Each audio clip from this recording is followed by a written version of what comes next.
Hey guys, welcome to Power Morphicon Day 1. The return of Morphicon. Day 1. We're back after 4 years. And you know what? We're going to do a panel about voice actors.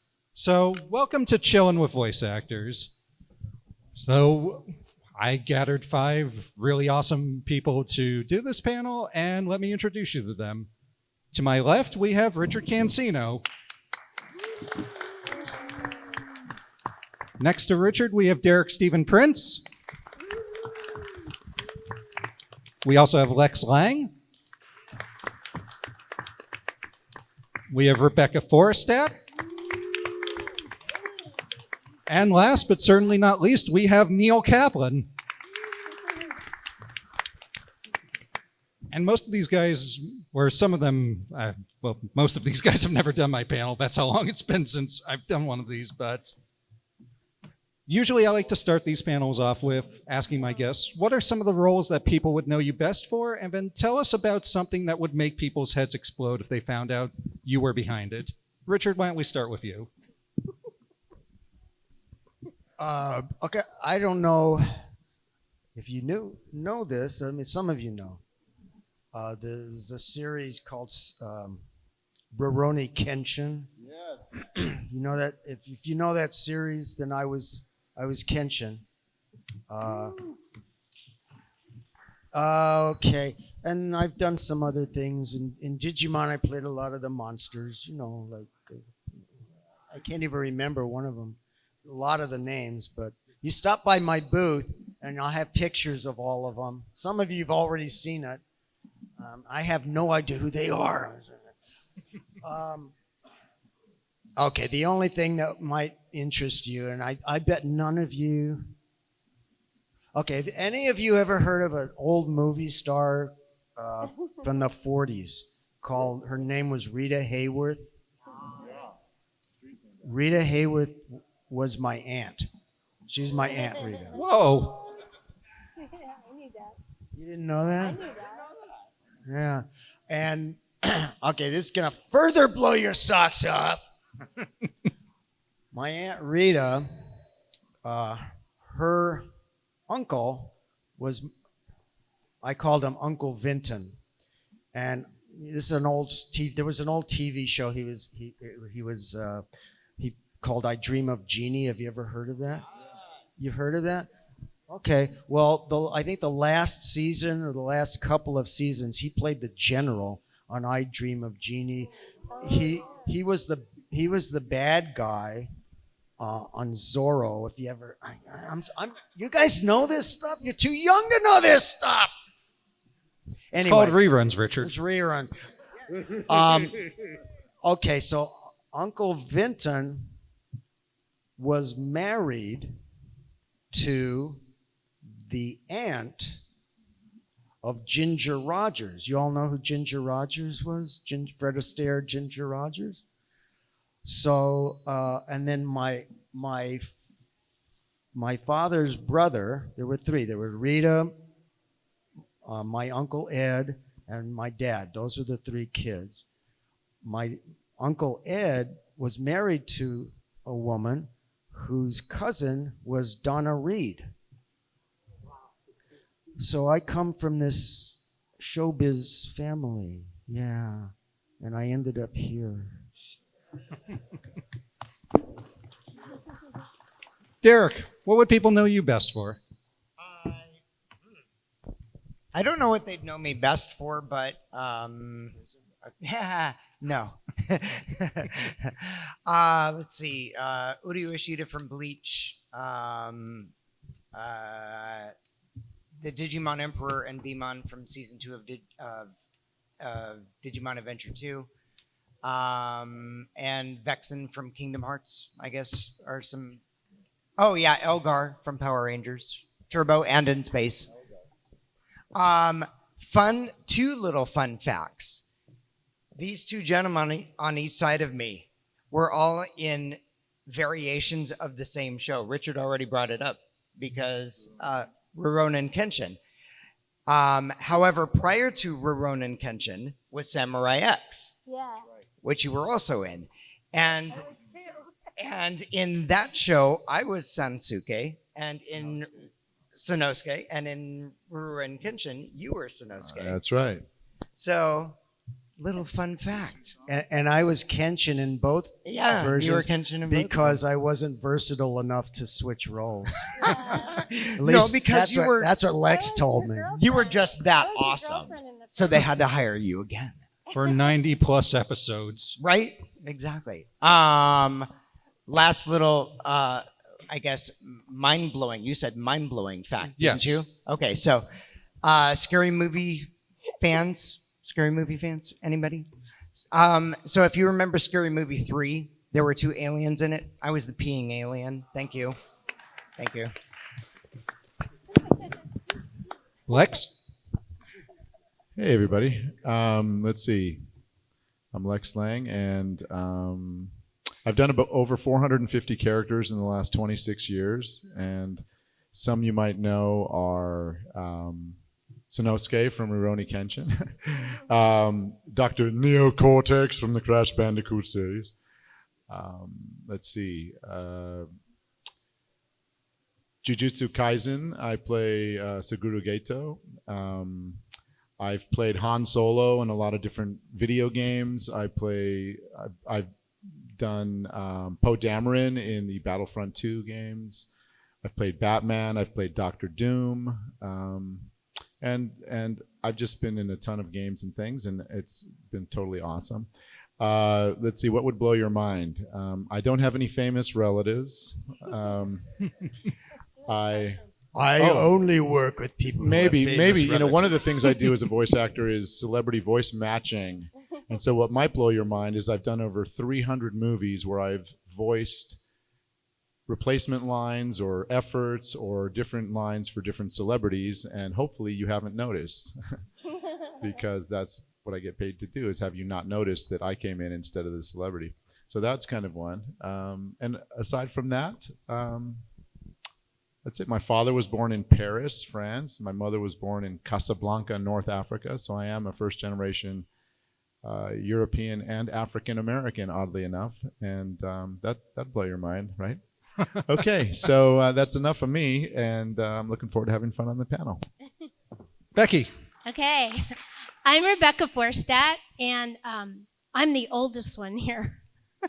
I'm like the old lady, I guess. I'm known for as Minmay in Robotech. Thank you. Mihoshi in Tenchi Muyo.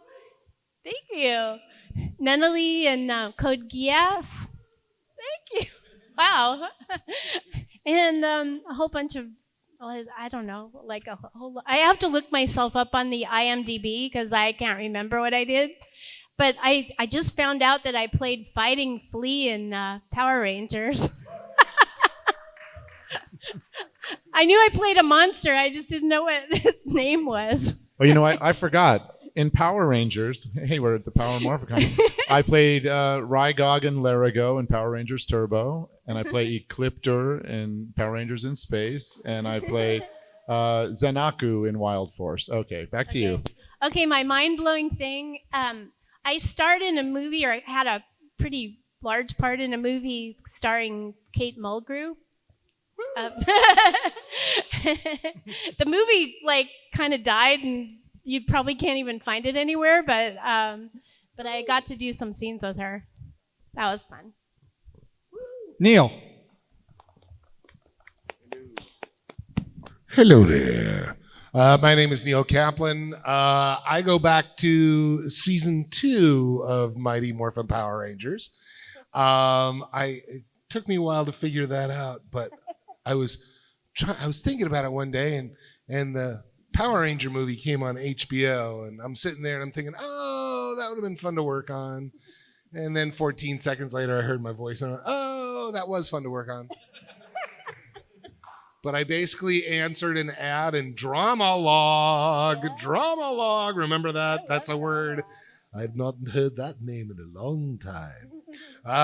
Looking for voices for Power Rangers, and I answered the ad. And the late, great Scott Page-Pagter decided to add me to the troupe that Becky was already a part of. And I come back every 2 years basically to see friends that I don't see otherwise, quite frankly. You know, well, it used to be because we were in booths. Now we're just working from home, you know, so it's a lot of fun. That basically launched my career from there. I worked on a little show called Digimon. You might know me as Hawkman, which was a great surprise for people when I got cast as the role of Optimus Prime, because they thought they were going to get Autobots transform and roll out. But sadly, I disappointed a lot of people. I've worked on shows like Naruto Shippuden. You might know me as the rather heroic Madara Uchiha. You know, I think today I've actually gone through and nobody's asked me to say, wake up to reality. Yet, but the day's still young. I've worked on video games like StarCraft 2. I'm Takis J. Finley. Hell, it's about time. Dominus Gall from Destiny 2. The thing that I'm proudest of that a lot of people won't be blown away by, but what the heck, is last summer I got to do some voices on Star Wars Visions, and on one of the episodes I did the opening narration. So me, being a 10-year-old nerd from 1977, sat there and went, you people don't understand, I'm the Crawl. Yeah, so that was one of my little moments that if you go to Coca-Cola World in Atlanta, you'll hear me as the Taste Buds. If you go to California Adventure here in Anaheim, you'll hear me as one of the many voices on the old time radio in Oswald's.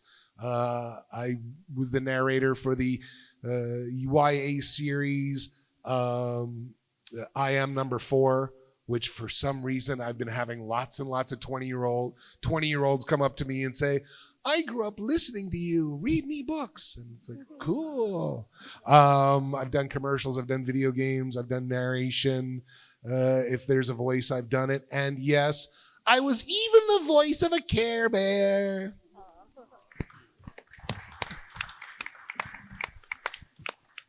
Now, the next question I like to ask people is, what was your very first job when you got into voice acting, and what was it like the first time you got to go into the booth? Richard? Okay, my very first voice acting. Well, you know, when you're an actor, you do a lot of different things, and if you do a movie or something, they call you in and you say, well, there was a plane flying overhead, so we need you to come back and revoice what you said. And so I've done that before. But as far as anime and that sort of thing that we're here to talk about, very first job I got was for a series called Soccer Boy. Have any of you ever heard of that? No. Soccer Boy. One person, way in the back. All right. So actually, at the time, I was kind of broke, and I was painting houses and for living and doing that kind of thing. And one of the houses that I was painting was for a couple, Steve Kramer and Melora Hart. And I don't know if you know who they are, but Kramer's directed and written just I don't know what at least 1,000 different shows. And he was the voice of Darkonda in the Power Rangers. Oh, was it? Oh, okay. I didn't know. Anyway, I was in the process of painting Melora's house, and I was the worst. I'm the worst painter. If I ever tell you I'm a good painter, just run. But I had been previously at a party. Just a friend of mine had a party, and we were screwing around, and it was her birthday party, and she got a gift, and she's an actress, and we were friends, and she knew I did a lot of different accents and dialects and things like that. So she'd say, Richard, read the instructions to this. She got something, and just read the instructions for the assembly. Do it with a Spanish accent, a Mexican accent, a German accent, Put the slot A into the and with the tab B, and do not ask any more questions. That, and everybody, we were just clowning around. Well, Melora was at that party.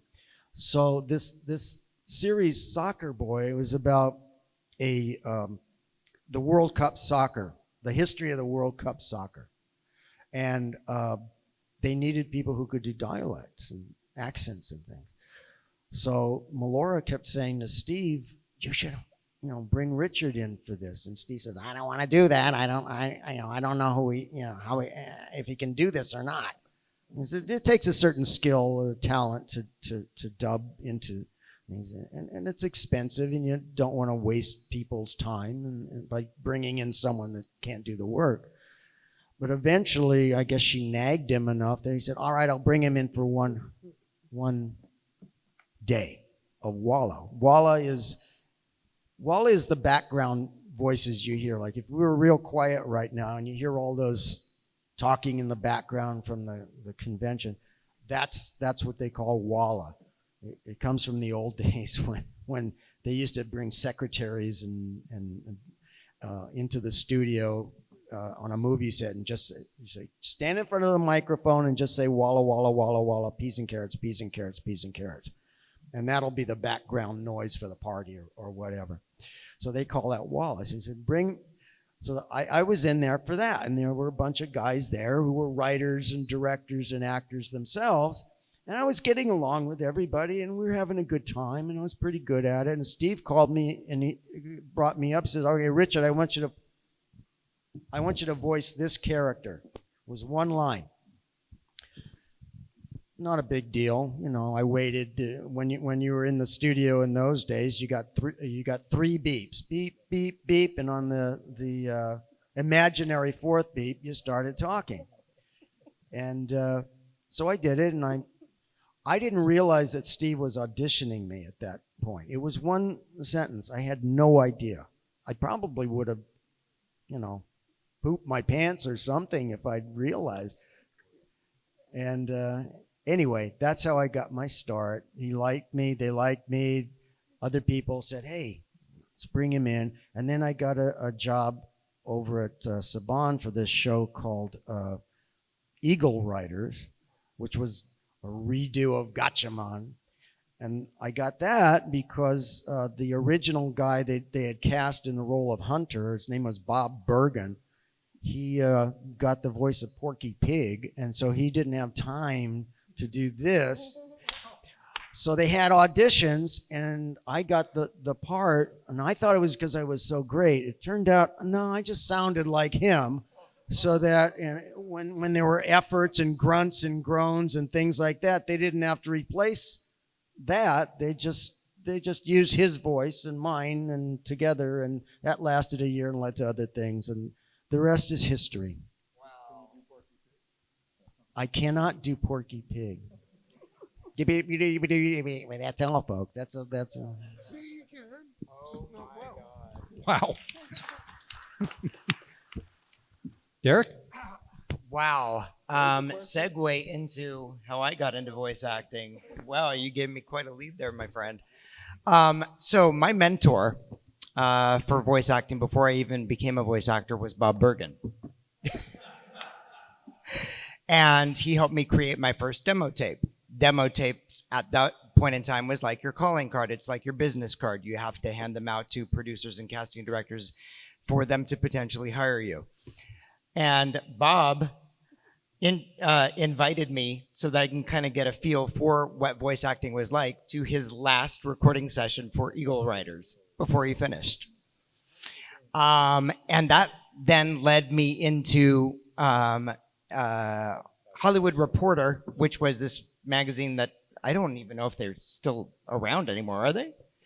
They used to have two different special booklets that they would put out. Both were for animation, and at that point in time, you actually could see the shows that were going to be in production, what the phone numbers were, what the casting directors' names were, and you could call those people directly. Well, I went through the entire book. I had my demo. I was all excited. And I went through the entire book. And every time that I wanted to try and submit something, everybody would say no, we don't need you, but thank you very much. We'll keep you in mind. And if you were going to send me a tape, I'd probably just throw it away. So it's like, I almost was at the point of giving up. And on the very last page, I kid you not, was this ad for Power Rangers. At that point in time, they were not looking at casting anybody. They just had an ad there. So I said, why not? So I called the number. At that point in time, there was a secretary there, very savvy, who worked directly with Scott Page-Pagter, who did all the casting. Her name was Karen Carter. And very sassy African-American lady. And I called the number and I went through my entire spiel. Hi, this is Derek Stephen Prince. I was hoping, that I might be able to send you a demo tape. I just saw an ad for, your company. I don't know what you guys do. At that point in time, I had no idea what Power Rangers was. And just said, I'm hoping that I might be able to send you something. And then for what seemed to me as an actor, because, I'd been through this process at least 100 times, calling people and everybody saying no, she pauses on the phone for what seemed like an eternity, which was probably only like 10 seconds. And I, trying to be nice about it, said, hi, are you still there? And she goes, would you hang on a second? I'm taking a look at my calendar. I'm going, oh, I'm sorry, okay. And she goes, so, what are you doing next Thursday? I'm going, I don't know why. She goes, well, I was wondering if you'd like to come in and audition for the show called Power Rangers Zeo. I'm going, wait, you want me to just come in and audition for you? You don't want me to send you a demo tape? And she goes, why do I need to have a demo tape from you when I'm talking to you on the phone and I can hear what you sound like? To which I said, fair enough. And so I went in and I auditioned for Scott and Karen, and that basically was the beginning of my voiceover career, professionally speaking. Scott cast me in my very first role. So anyway, I'm hanging out with Bob Bergen. I wonder if he'll see this panel when it goes online. No, I wasn't with Bob. I used to do stand-up comedy, and let's see, no, that's not the story. I was going to the Musicians Institute to learn how to play guitar in Hollywood, and I became the spokesman for the school. And when they had someone who was interested in the school, they would send out a video or a DVD. It eventually became DVDs, but it was videos when I was there. And so I was chosen as spokesman for the school. And so I walked around on camera going, Hollywood, California, the entertainment capital of the world. And here in the heart of Hollywood is the Musicians Institute. Let's take a look inside rock performance, and I was doing that kind of stuff. So the very first voiceover thing I did was a voiceover for that video. That was my very first thing. So fast forward, I'm still going to the school. A director from a movie called Rich Girl calls the Musicians Institute and says, I need somebody from the school to come and show my actors, who none of which play music, how to look like they're in a rock band playing guitar. So they said, Lex, you're the spokesman for the school, go. So I went there and I'm showing these guys how to do windmills and jump off of speakers, the risers and things like that. And the director looks at me and goes, you wouldn't happen to be an actor, would you? And I was. I'd been acting my whole life already. And I said, I am, as a matter of fact. So he said, okay, you're cast as the lead guitar player, and the guy who you were teaching, you're now the keyboard player. And he kept his scene. I didn't steal his scene, but I was now the guitar player. And I met a guy named Bentley Mitchum, who was, speaking of, stars of the yesteryear. His grandfather was Robert Mitchum, who was a very famous actor back in the 50s and 60s, or 40s and 50s maybe. Yeah, anyway, so we became really good friends. I'm fast forwarding as fast as possible on this story. So Bentley was his name. He was doing a movie in Canada called Susie Q. And the girl that played his girlfriend in the movie was a girl named Amy Jo Johnson, who happens to be the Pink Power Ranger. I'm sure you all know that already. So we went to dinner, and as we were walking home from dinner, I brought up the stand-up comedy thing because in my comedy act, I used to do stand-up comedy, I would do impressions of different people. It's like Elvis and Jack Nicholson and all these people. So I started doing my comedy act on the walk back, and Amy Jo says, "You'd be a great voice actor." And I was like, "I have no idea what a voice actor is." "You mean like cartoons? I don't really want to do commercials. I guess I could." And she goes, "No. There's like loop groups, and I work on the show Power Rangers, and there's always a monster or somebody that needs to have a voice done for it." So she goes, "Let me introduce you to Scott Page-Pagter, another guy who," so I called and spoke to Karen on the phone, and she said, "Yeah, Scott will see you on Wednesday," or whatever the day was. So I went in and I saw him, and he had me do a whole lot of voices, just having fun, and we did impressions and stuff like that. And he was a really jovial guy, and he had a really fun sense of humor. And he called me the next week and said, "You're in the loop group." And so I was in the Walla group, or loop group they call it. And it's just the voices that are basically running away from the monsters, sitting at the cafes, all the background voices that you really pay no attention to when you're watching the show. And one time there was an opportunity to play a character named Louis Kaboom. I don't know if anybody remembers that.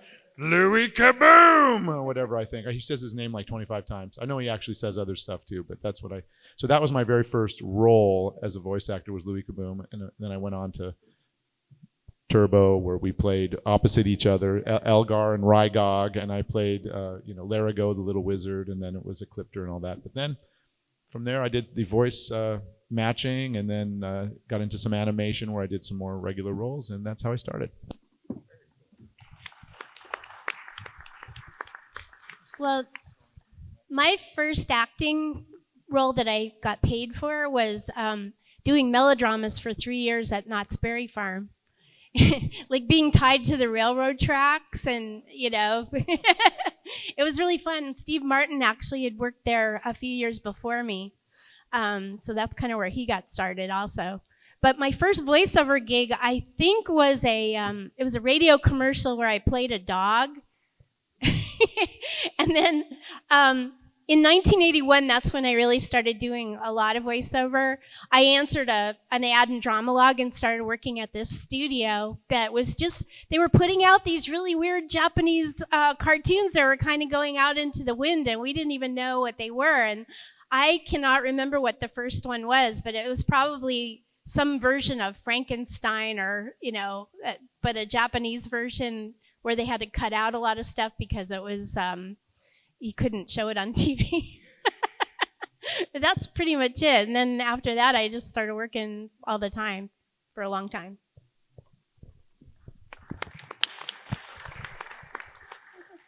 I was a Jewish big brother with Bob Bergen. And for the first 2 weeks that I was at USC, Bentley Mitchum lived on my floor. So to tie it all up, I studied theater. I studied musical theater. I was in New York City, and basically realized that all of the roles that I play in musical theater, I wouldn't play for another 30 or 40 years. By the way, I'm aging into those roles now, so it's almost time to head back to New York.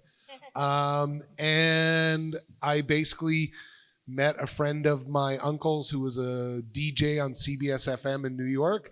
He found out I did impressions and said, "Would you do some drop-ins for my show?" And that was my first gig, which led to doing a political parody, The Great Debate of '88. And I think I got that in under a minute and a half. Now we're back. Wow. So many great stories and so much mention of Bob Bergen and Scott. And especially since we just lost Scott late last year, it's just nice to honor his memory and keep his spirit alive here, since he was a guest of the convention. And if I could just, in his memory, just for all of you,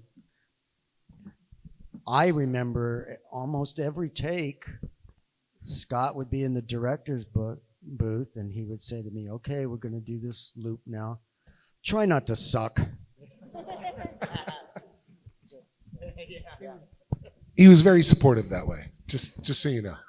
Just so you know. He had such a dry sense of humor, but He was a great so, guy. We had so much fun. Scott.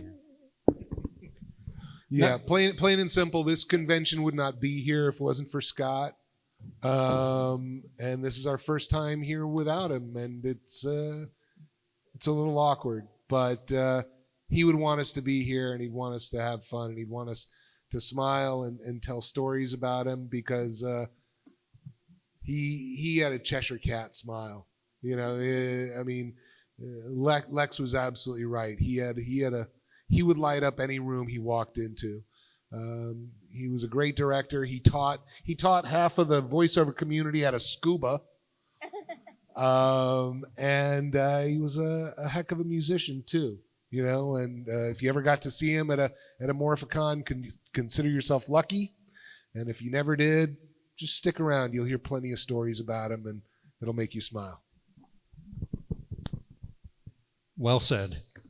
And now that we've talked enough about voiceover, let's do some voiceover. Do you guys want to see these guys act and do a script?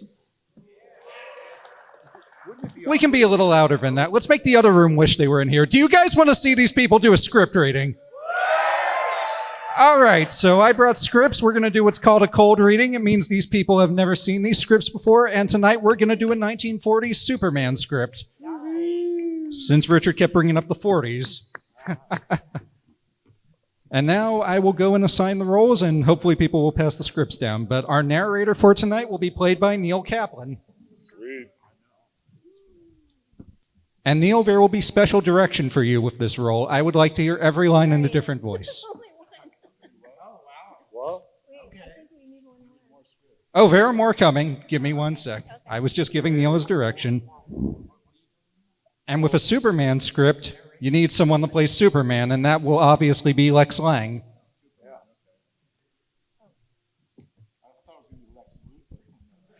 Lex Luthor is not in this script tonight. He actually isn't. And now playing the roles of our announcer and our American physicist named Archer will be Richard Cancino.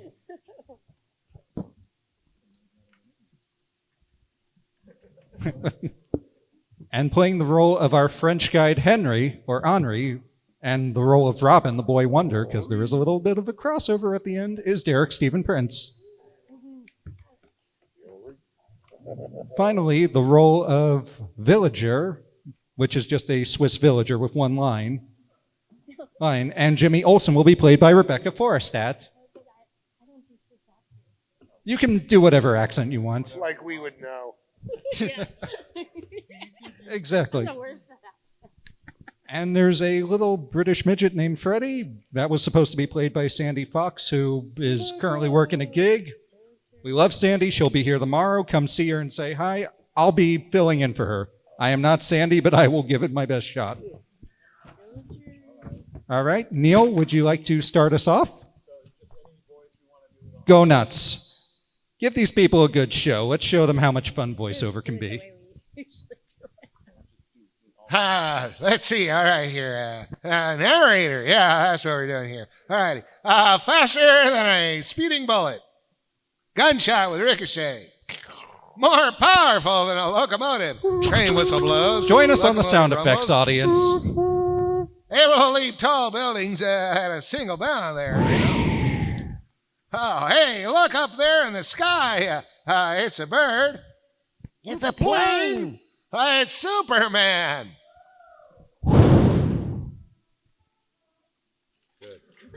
That was about 30 years later. Yes, it's Superman! Strange visitor from the planet Krypton, who came to Earth with amazing physical powers far beyond those of mortal men. And who, disguised as Clark Kent, mild-mannered reporter for a great metropolitan newspaper, wages a never-ending battle for truth and justice.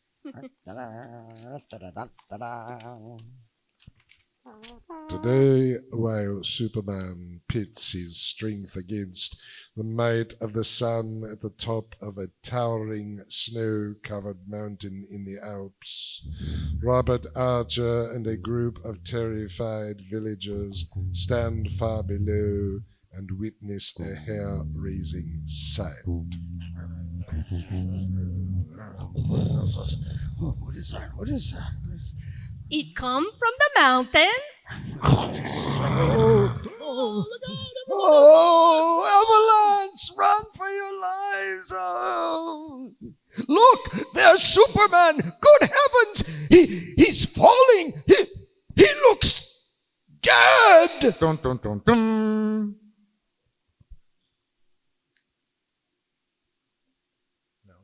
Oh, here they That would be Richard. That's you, Richard. Here they are, gang. The first batch of winners in the Superman Hidden Word Contest. Your name may be among these, so listen carefully. Sven Johnson, John Svensson, Johnny Svensson, Josephine Svensson III. Well, that's all for now, gang. More later in the program, so keep listening. And now the adventures of Superman. Just before he died, a famous nuclear physicist named Sir Hubert Clay confided the secret of a mighty sun weapon to his midget companion Freddy. By the way, that's no longer a word we use. We don't say that anymore. Relic from the past. Sorry, where's the midget part? Oh, there it is. There it is. That's right. Of his midget companion Freddy, telling him that the devastating weapon was time to shatter the world on the stroke of February 1st, Sir Hubert instructed the tiny man to find Robert Archer, a former assistant who would be able to avert the catastrophe. With the aid of Superman, Freddy was on the verge of contacting Archer when he was captured by the Boot, an international conspirator who forced Sir Hubert's secret from him, then flew by plane to a distant mountain cave near the Swiss border, where the mighty sun weapon had been set up. But at his moment of triumph, the Boot was killed by a mountain guide whom he had tried to destroy. With only moments remaining before the unleashed atomic power of the sun would shatter the world, Superman streaked to the mountain cave and pitted his own titanic strength against the sun. Suddenly, there was a gigantic explosion, and the top of the great mountain was cast up toward the heavens, and a vast shower of debris that carried the Man of Steel with it. Boom. Gigantic explosion. Vast shower of debris. Sting. Dun, dun, dun, dun. Let's see. For a radius of 100 miles, the sky was irradiated. It's in a tremendous pyrotechnic display. Subsides gently, then in BG. And then the light faded, and in a quiet alpine valley, invisible under hundreds of tons of rock and stone and soiled snow, lay the sprawled, unmoving figure of Superman. Let's see. Early the next morning, from the tiny village below the decapitated mountain, Robert Archer and Henri, the wounded guide, walked slowly into the valley. Certain that Superman was destroyed in the explosion, Henri carries a wreath of mountain flowers. When he and Archer reach the vast mound of soil and rock and uprooted trees, the guide places his wreath gently at the foot of the mound. And now other people get to speak.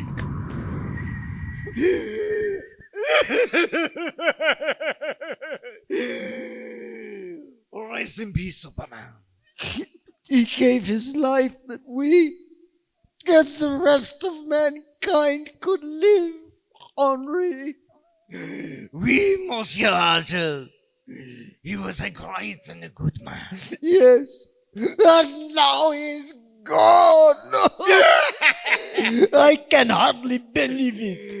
It does not seem possible. Wait. What is it, Monsieur? Look, Henri. The mound of debris. It's moving. Sacré nom. What can this be? Great heavens, look! There. There's a hand coming out of the mound. And great Scott! Henry! It's Superman! No! This cannot be! He's alive! Superman is alive! Oh, sorry I startled you, gentlemen. This is the most confusing moment and the happiest moment of my life, Superman. I thought you were done for. Oh, heck no. Are you kidding me? Oh, well, sort of. I did too for a minute there. I was under the rocks. It was terrible. I do not dream. You are really Superman? In the flesh. Except for my costume, which looks like it's gone through the cement mixer. I mean, come on. I'm so dusty here. I've never felt better. It's wonderful, wonderful. Well, for this I give thanks to Le Bon Dieu, monsieur. Thanks to God and my interior decorator.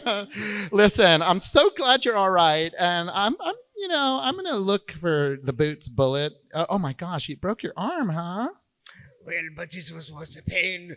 Now that the evil one is no more, and for him, I do not grieve. Nor do I. Yet it's coming to him. Oh, he sure did. That and some extra. You know what I mean? So anyway, we've got to get back to America. Okay, Mr. Archer? By the way, I almost forgot. I love those shoes. Well, thank you very much. There's nothing left here in Hubert's cave except for this one weapon. Hey, did you see enough of it to be able to reconstruct it? No, Sir Hubert's great secret is gone forever. That, I think, is for the best. You're damn straight it was for the best. It's just probably for, everyone's benefit, I'm not quite sure he could frighten the nations of the world into keeping the peace, but it can't be done any other way. The boot showed us that when he almost obtained possession of the weapon. Well, for sure. I mean, who's going to disagree with that sort of statement? Am I right? I mean, come on. I hate not self-seeking. I mean, I'm sort of a personal people. And, I hate meeting the fellow men in friendship. I like to do a little something extra. You know what I'm saying? Okay, anyway, enough about my underwear. It's sort of an understatement, okay? Okay, that's right, Superman. To that I say, amen. Oh, men is what I say, okay? So listen, we've got to get moving, Mr. Archer. I'm ready, Superman. Goodbye, Henri. Kisses. And good luck. Au revoir, monsieur. Aimez le bon Dieu. Okay, not so grabby. Don't be so grabby. For God's sake. Goodbye, Henri. Au revoir, monsieur Archer. Au revoir.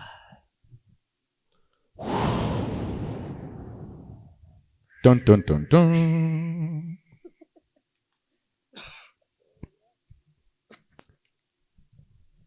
I'm just waiting for Superman to read his line at the top of page 7. Up and away. Let's There go. we go. Some of Here us we wait go. for our cues. This is what it's like with professionals.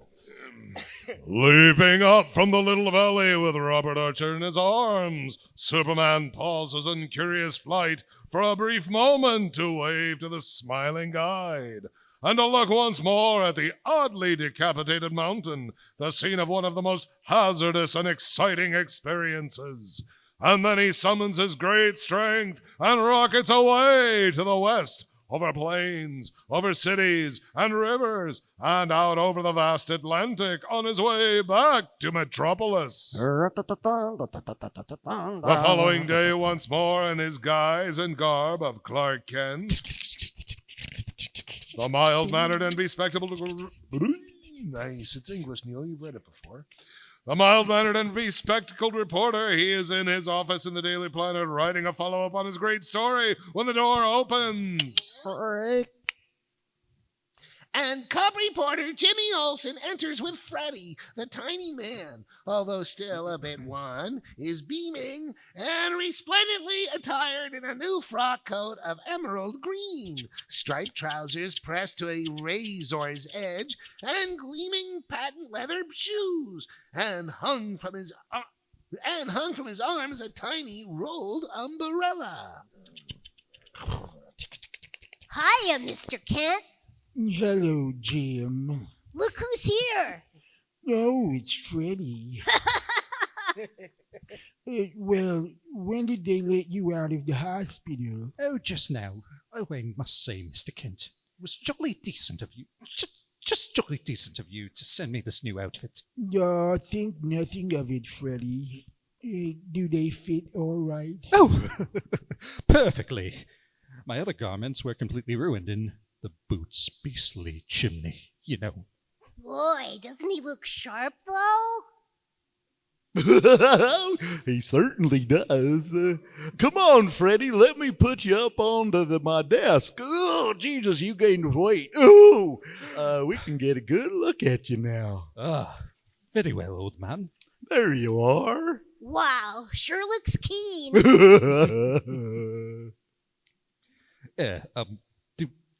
Do you think the American audiences will like me?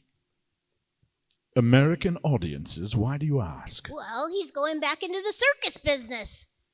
Oh, yes. I've just signed to appear with the Great Barnum and Billings Circus, you knew. You have? Mm-hmm. Oh, yes. And I'm to be one of their stellar attractions. Oh, is that so? Most certainly. Well, you look keen enough. Why, do you know? I've been positively snowed with offers ever since yesterday, Mr. Kent. I mean, when your story crediting me with saving the whole blooming world appeared in the Daily Planet.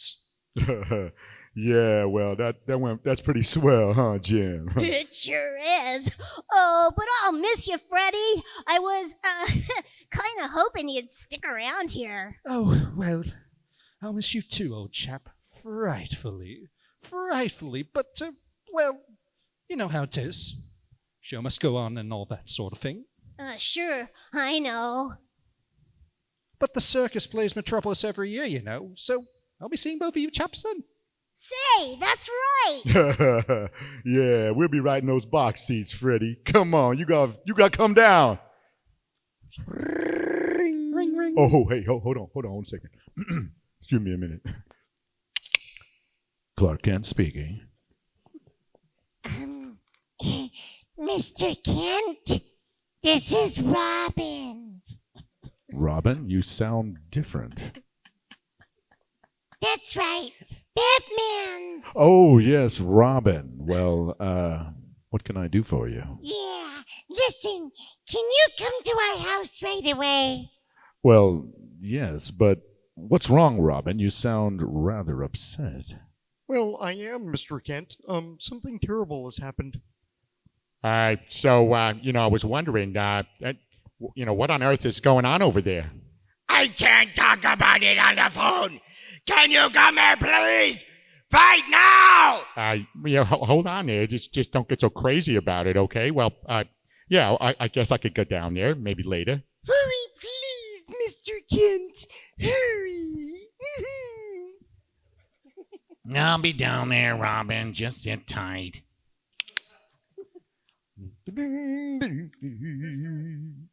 Disturbed by Robin's urgent message, Clark Kent replaces the phone and, ignoring Jimmy Olsen's questions, hurries from his office.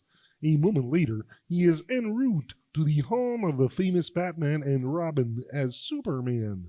We'll be back in a moment for the startling climax of today's episode, so keep listening! Hey! Okay, gang, here are more of today's winners. Little Jimmy Jones from New Orleans.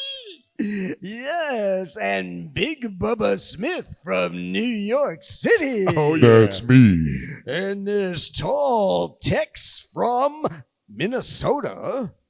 Oh, yeah. And Surfer Joe, all the way from Oklahoma. And that's all we have time for today, gang. But there'll be many more tomorrow, and you may be among them. So be sure to listen. Now, back to the Superman. Superman Robin, the young companion of the famous Batman. Superman streaks to the handsome mansion, which is occupied by the guy number 0 as Dick Grayson and Bruce Wayne. And now, I'm really join Superman as is once more in disguise of John Kid. I'm twisted in young Dick Grayson in the living room. Whoa, bruh. What's wrong, Dick? Why are you so upset, bruh? It's Batman, Mr. Kent. Well, what about Batman, bruh? Oh, gosh. He's gone. Gone? You mean like he's wasted, bruh? What do you mean, man? Just what I said. He's gone, I tell ya. But he... And I'm afraid we'll never see him again. Startled, Clark Kent stares at young Dick Grayson, who chokes back the tears as he repeats, We'll never see poor Batman again. What is Robbie? Different sting. What has happened to the great Batman? Fellows and girls, don't miss tomorrow's exciting episode when we begin a brand new and action-packed mystery adventure of Superman with Batman and Robin.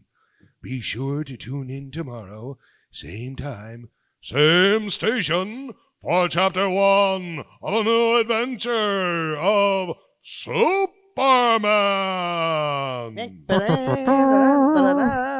Superman is a copyrighted feature appearing in Superman DC Comics magazine and is brought to you Monday through Friday at this same time. This program came from New York, so watch it, I'm walking here. Stay tuned to your mutual station for Captain Midnight, which follows in just a moment. And right after Captain Midnight, you will hear Tom Mix and his Ralston Straight Shooters. This is the Mutual Broadcasting System. Superman does whatever a super can. And scene. So I take it you guys enjoyed that. Well, That's exactly how they would do it in the 40s, too. Exactly. Exactly. Dead on. We're just about out of time tonight, but I just want to. How many people in here want to do voiceover? Well, let me start by saying, as soon as this panel gets out and as soon as you get home, go to this website called iwanttobeavoiceactor.com. It was started by D. Bradley Baker. Read it like you would the Bible. It will guide you to your way. And as some final advice from all of our panelists, what are some words of wisdom that you can give out there to anyone who wants to do it? If you want to be a voice actor, first just be an actor. They'll teach you, styles, things, it's more than just walking up to a microphone. If someone wants you to do something with a Shakespearean flavor to it, you have to know how to do Shakespeare.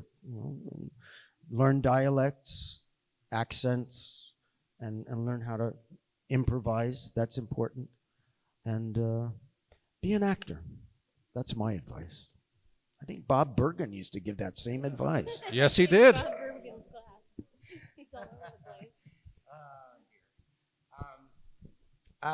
Follow your dreams. Be good humans. Keep your feet on the ground and continue reaching for the stars. That was nice. And also pursue it because it's something you actually really love to do and not just because you think it might be something fun as a hobby.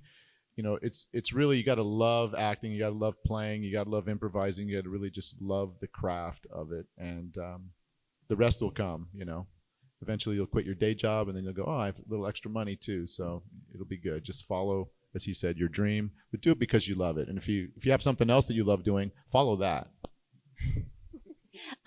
Everything that they said, but I want to give you the reality check is that you have to realize that it's not always a predictable kind of job. So you have to have multiple income streams in some way or another, and just realize that, if it's something you want to do as a passion, it's going to take a long time to get to where you want to go. So have a financial plan, because I didn't. Don't believe a word she says. Nobody told me that. Don't believe her. And that's why we have porn. Yes, that's right. There's always porn. I forgot to mention I was the voice of Diabolico on Lightspeed Rescue, and I was Gluto on Time Force. I want to point something out.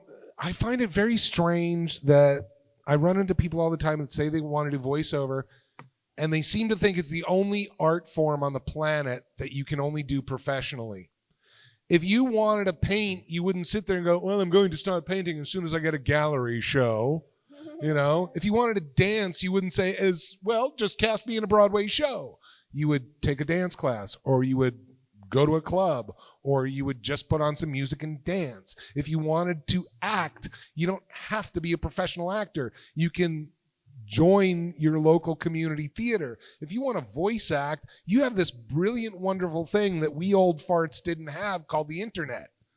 Go ahead and do your own voice acting. Why does it have to be that you have to pursue it as a job? Because I got to tell you, at this point, if you want to pursue it as a job, you probably have about a 1 in a billion chance. Plain and simple. Do a podcast. Don't believe a word he says. No. Yeah, that's right. Yeah, exactly. Because it's a shoo-in. It's easy. Because let's face it, all the new talent that we work with doesn't come from television or movies. You want to do voiceover, it's simple. Just become a TV star. You want to do voiceover, it's easy. Just become a movie star. Look at Tiffany Haddish. She's doing voiceover left and right. Look at The Rock. He's doing voiceover left and right. And my colleagues can go ahead and say I'm being a downer. I'm being honest. Okay? If you love it, then do it. And it shouldn't necessarily be about having it as a job. I have friends who have been playing music since they were in high school. They have very nice jobs up in the Bay Area, and they pay their mortgages by being computer scientists. But I'll tell you, every time they go out and do a show, they sound fantastic. And everybody who's sitting there and listening to them play considers them musicians on par with everybody else on the planet. Okay? I grew up watching community theater actors that were some of the best actors I've ever seen. So just because I say don't do it professionally, I'm not saying don't do it without integrity. Okay? Do it with integrity. But what Becky was saying, one of the things that will shoot you in the foot, if this is something that you're actually pursuing, one of the things that'll kick your ass quicker than anything else is needing the job, wanting the job. I can't tell you how many times I read on message boards, people going, but I don't want to study for years. I don't want to spend thousands of dollars on a demo. Well, then don't. Then don't. And while you're at it, swim to England without a boat. You don't need one. You can make it. Sure, go for it. I don't care. I want to be honest with you guys. The fact of it is, before we got into the industry, voiceover was the ass end of Hollywood. The people who were doing Super Friends were doing Super Friends because they couldn't get jobs on camera. Somewhere it turned around where now it's all they want to do. Because realistically, we get to have the funnest jobs in the world when we get to have them. We get to be Batman without getting in the spandex. I'll tell you. I like the spandex. I do get in spandex when I go to the Well, sessions. but you don't have to. Oh, I don't? Oh, okay. And also you wear the spandex for other jobs too.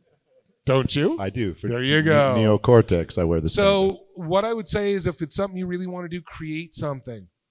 Take a page out of out of Seth MacFarlane's book. Create something. Make it such a hit on YouTube, on TikTok, on wherever, that when Hollywood knocks on your door, you say, yeah, I'll sell it to you, but I'm playing the lead. Do what Stallone did.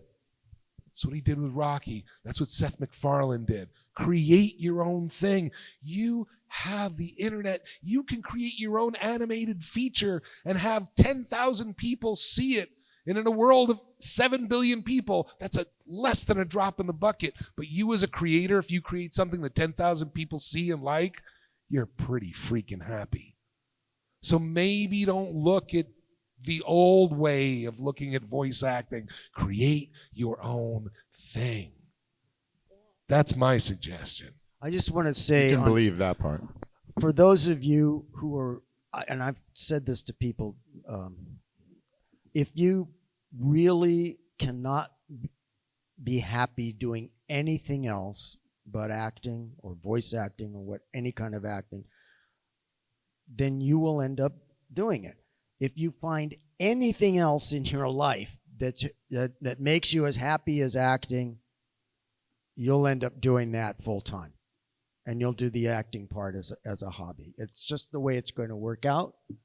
And you'll have a great life either way, hopefully. That's my advice. And as Becky was saying, just know that as a voice actor, your real job, the thing you do the most is audition for parts and not get them. And you get really lucky. I don't know what percentage is, 1%, 10% of the time, if that, 0.002% of the time, and you'll get a job. Every month that you start your month, most of the time, your month is empty ahead of you. And then you look back and go, oh, I had all these jobs. I got to act in all these different things. They turned out to be jobs. So just know that, it's not just like once you become a voice actor, oh, I'm just going to be booking jobs 4 or 5 times a week and just doing it nonstop. I'll book everything I audition for. You really are going to be an auditioner that acts. The fact of it is, Frank Welker started playing Teenage Freddy in Scooby-Doo, Where Are You? in 1969. He's still playing Teenage Freddy. We're all in line behind Frank. The fact of it is that if they were to remake Thelma and Louise, Brad Pitt couldn't play the 20-something hustler. He would have to play the FBI guy. However, if you can still do the voice at the age of 70, whatever, you can still do it. That's another reason we love this art form. So it's not like the competitions, it's not like we're going anywhere. So you want to jump in the pool with us? Go ahead. Give it a try. That's a great note to end the panel on. So join Uncle Downer. There'll be a wrestling match. The winners get voiceover work. Yeah. If only that's how it works. It's kind of like a big, it's kind of,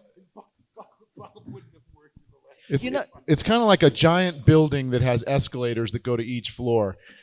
When you walked in the building, there are already people that are on the escalators on all the different floors way ahead of you, but you have the opportunity to get on that bottom floor and get on an escalator of your own and keep progressing in your own career. And then people will be getting on the escalator behind you, and you'll have to see the different generations. Like, it used to be where when we were the new people getting onto Power Rangers, we were sort of the new fresh generation. And then after 15 years, we noticed a whole new generation coming up behind us, but we were already a couple levels up in that building. And that's basically how it works, And so we can look up, and that building may not even have a ceiling to it, but we can look up and see Frank Welker at the top there, at one of the high levels of that building, but he's still riding the escalators upward, as are we, as will you be if you get into the craft. Yeah, baseball, Hall of Fame baseball players get into the Hall of Fame if they fail 7 times out of 10. I've been working as actors are, it's like you if you get in a job, 1 out of 20 auditions. No, not submissions. I mean for voice work, yeah. These days, try closer. Voice work, it's like, oh my God, 1,000, 1 out of 1,000. I've been working as a social media influencer at 68 years old, right? And there's so much that you can do in that space. And now even the Screen Actors Guild has opened up to social media influencers. So I work with brands, like doing little things on Instagram and stuff. And I can create my own videos and, do stuff on YouTube. I mean, there's just so much out there you can do on your own. Some people, make a ton of money doing it too. So, and you're using your voice, you're using your talent, and, there's a lot of options. Yes, that's the good note to end the panel on. So join me in thanking Richard Cancino, Derek Stephen Prince, Lex Lang, Rebecca Forrestat, and Neil Kaplan for joining Chillin' with Voice Actors. And we hope you enjoy the rest of your Power Morphicon. Thanks to Jeff Burns. Thanks for coming. And thanks to all of you. Yeah, thanks for coming, guys. Hope you enjoyed it.